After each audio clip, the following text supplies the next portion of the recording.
legendary martial artist in the 1993 blockbuster Dragon, the Bruce Lee story. It was more than just a career-defining role. It was a test of everything he had.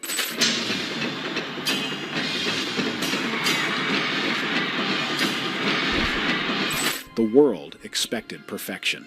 He wasn't just playing a man. He was stepping into the skin of a global icon whose speed, power, and presence bordered on mythical. Behind the cameras, the transformation was brutal. Endless training, shattered limits, and the constant fear of falling short. What looked effortless on screen was forged in sweat, pain, and an unbreakable will to honor a legend. Now, after 3 decades, Jason has finally broken his silence, revealing what it really cost to become Bruce Lee. A role that almost never happened. Jason Scott Lee never set out to play Bruce Lee. In fact, the role that would define his career wasn't something he pursued. It found him. In the late 1980s, Jason was just another young actor trying to carve out a place in Hollywood. Born in Hawaii to Chinese and Hawaiian parents, he had landed a few minor roles in films like Back to the Future Part 2 and Ghoulies 3, but nothing that moved the needle. His first real shot at a breakout came when he auditioned for The Last of the Mohicans. He believed it was his stepping stone, a chance to prove he could carry something bigger. But the opportunity slipped away, not because of talent, but appearance. The Mohican advisor on the film said, "He doesn't look quite Mohican enough," Jason recalled.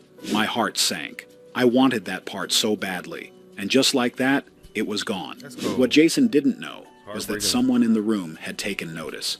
Casting director Bonnie Timmerman had watched his audition closely and quietly held on to his name. Months later, when producers were searching for someone to play Bruce Lee in Dragon, the Bruce Lee story, Timmerman remembered Jason and brought his name to director Rob Cohen. It was a long shot. Jason wasn't famous, and portraying Bruce Lee, a global legend, was a responsibility few dared to take on. Still, Cohen was curious. He didn't wait for agents or formalities. He picked up the phone and called Jason directly. "I had no idea what was coming," Jason said.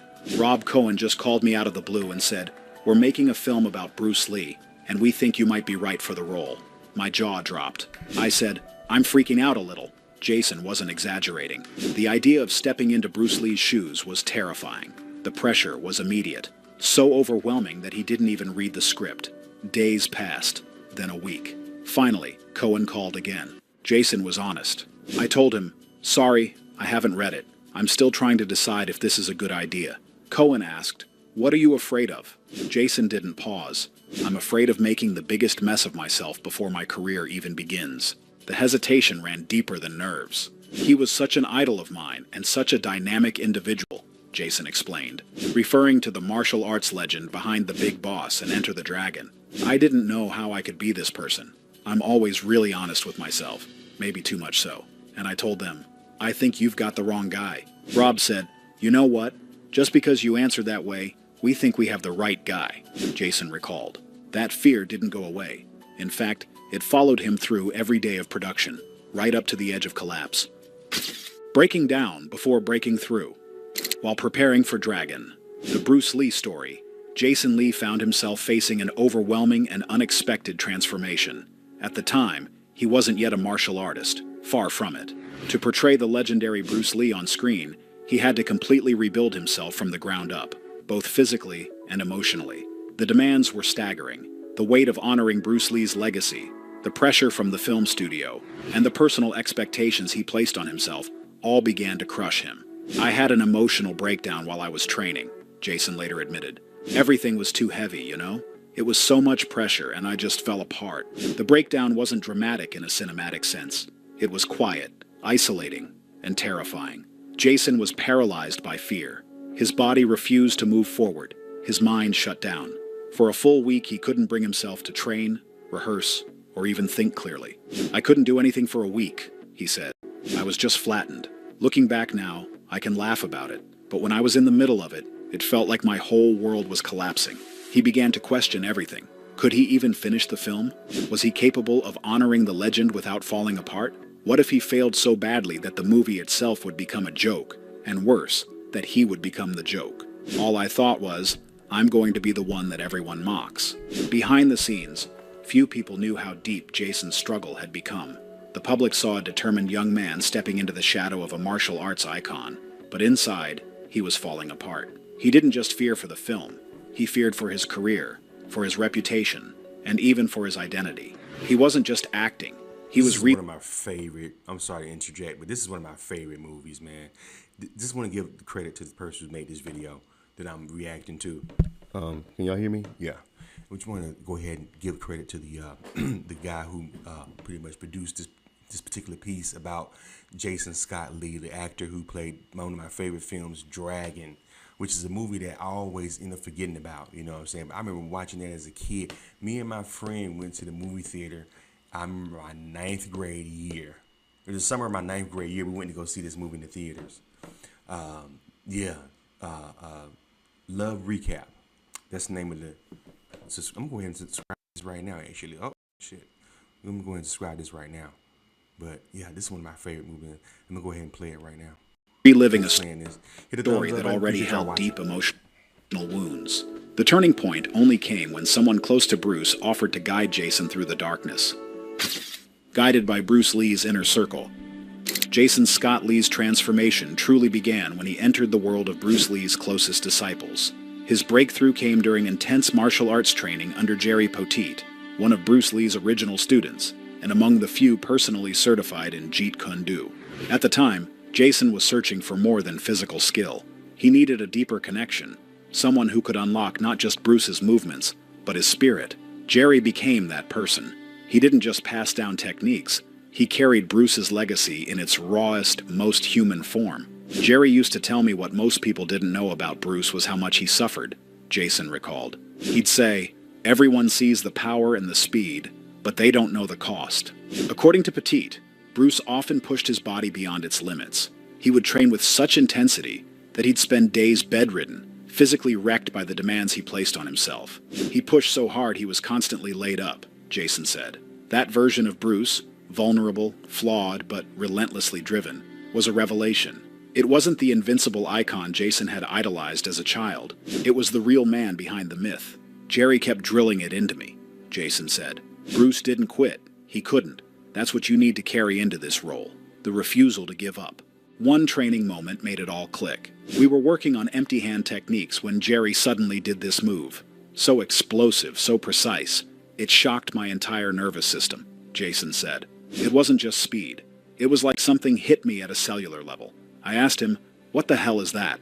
And he just said, "That's Bruce Lee." Jason didn't doubt him. That's exactly what I saw in those films I watched over and over as a kid. As the sessions deepened, the training evolved. It wasn't just about choreography or form anymore. It was about transformation, mental, emotional, spiritual. Something shifted in me, Jason said. It wasn't just about the fight scenes. It was about discipline, pain, resilience, and most of all, being honest with yourself. But even after finding that physical and spiritual connection, one thing was still missing: emotional validation. And that came from Bruce Lee's own family. Earning the family's blessing. Before anything could truly move forward, Jason Scott Lee knew he needed more than just technical training or studio approval. He needed the blessing of Bruce Lee's family. It wasn't about seeking permission in a formal sense. It was about earning trust, stepping into sacred territory with the respect it demanded. He began with a few phone conversations with Bruce's widow, Linda Lee Cadwell, before filming began. Those early talks were encouraging. She was kind, open, and curious about the man chosen to portray her late husband. But as personal as those calls felt, nothing could match what happened on Jason's very... It's crazy. The lady who played her in the movie looked just like the actual Linda, that Bruce, like the real Bruce Lee's wife. In the movie, there was some really good casting, because the lady who played Bruce Lee's wife looked exactly like the real Linda, which is great, like a young version of her. Very first day at Universal Studios. Still unfamiliar with the lot and unsure where to report, Jason wandered through a maze of plain studio buildings, trying to find someone who could direct him. By chance, he stepped into a modest, nondescript office. Inside, a blonde woman crouched over several old cardboard boxes, quietly sorting through what looked like personal belongings. Without knowing who she was, Jason asked for directions to Rob Cohen's office, assuming she might be an assistant. Instead, the woman stood up, smiled warmly, and introduced herself. It was Linda Lee Cadwell. The moment hit him hard. He hadn't expected to meet her so soon, and certainly not like this. She hadn't come to simply observe the early stages of production. She came carrying Bruce's history. The boxes were filled with mementos from Bruce's life: clothing, accessories, and personal artifacts he had worn, used, or cherished. Her intention was to assist the wardrobe team and production designers in bringing Bruce's world to life with accuracy and reverence. Jason was moved, but he hesitated to touch anything. Growing up in Hawaii, he had been taught the idea of mana, the belief that objects can carry spiritual energy, and those items, he later said, were undeniably powerful. They held more than historical significance. They carried weight.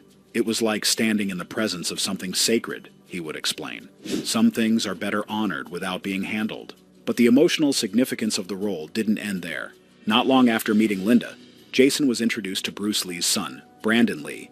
Brandon had once been offered the chance to portray his father in the same film, but had turned it down, perhaps out of caution, or perhaps because the legacy was too personal to reenact. Still, he was protective of how his father would be remembered, and curious about the man who would now take on that responsibility.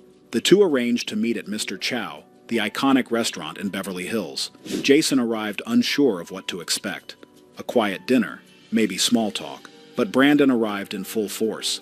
He pulled up in a flashy sports car, full of charisma and energy. From the start, he was animated, expressive, almost theatrical in his presence. At one point, he launched into a monologue at the dinner table, speaking as if he were performing on stage. It was disarming, but deeply human. Despite the outward bravado, Jason could tell Brandon was measuring him, not out of distrust, but out of care. The role meant something. The man it represented meant even more. Somewhere between the laughter and the theatrics, Brandon offered one powerful piece of advice that Jason never forgot. Don't try to be Bruce Lee. Just be true to yourself. That moment stayed with Jason throughout the entire production. It gave him room to breathe, a kind of emotional permission to stop chasing perfection and instead aim for authenticity. Combined with Linda's quiet strength and her willingness to share Bruce's personal world, Jason left those early encounters not just with a blessing, but with a responsibility. He now carried more than a role. He carried a legacy, one guarded by the people who knew Bruce best. And from that point forward, every step he took on set was grounded in their trust. The on-set struggles no one saw.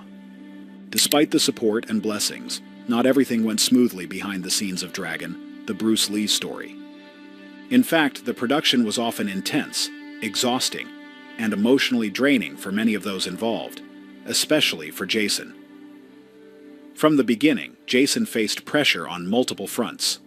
He wasn't just playing a role, he was stepping into the shoes of Bruce Lee, a global icon and cultural legend. That responsibility weighed heavily on him, and it shaped how he approached the performance. He didn't want to simply mimic Bruce's moves, or deliver a stylized version of his story. Jason wanted to capture who Bruce was as a person, the struggle, the passion, the humanity behind the myth. But not everyone on set shared that same vision. Director Rob Cohen had a different perspective. He wanted the film to have a bigger, more cinematic scope. He saw Bruce Lee's story as a modern myth, something larger than life, almost legendary. That approach sometimes clashed with Jason's more grounded, personal interpretation. Rob wanted the film to be more cinematic, more mythic, Jason later explained. And I was really trying to honor the human side of Bruce. I didn't want to play a statue. The tension between actor and director wasn't rooted in personal conflict. It wasn't hostile, but the creative friction was real. There were also challenges with the physical demands of the role. The fight scenes were grueling. Choreography had to be perfect, and expectations were sky high. Everyone on set was under pressure to perform and get every move right. As a result, tempers sometimes flared. Jason recalled moments when the intensity spilled over into frustration. He occasionally found himself clashing with fellow cast members, not because of animosity, but because the stakes felt so high. We were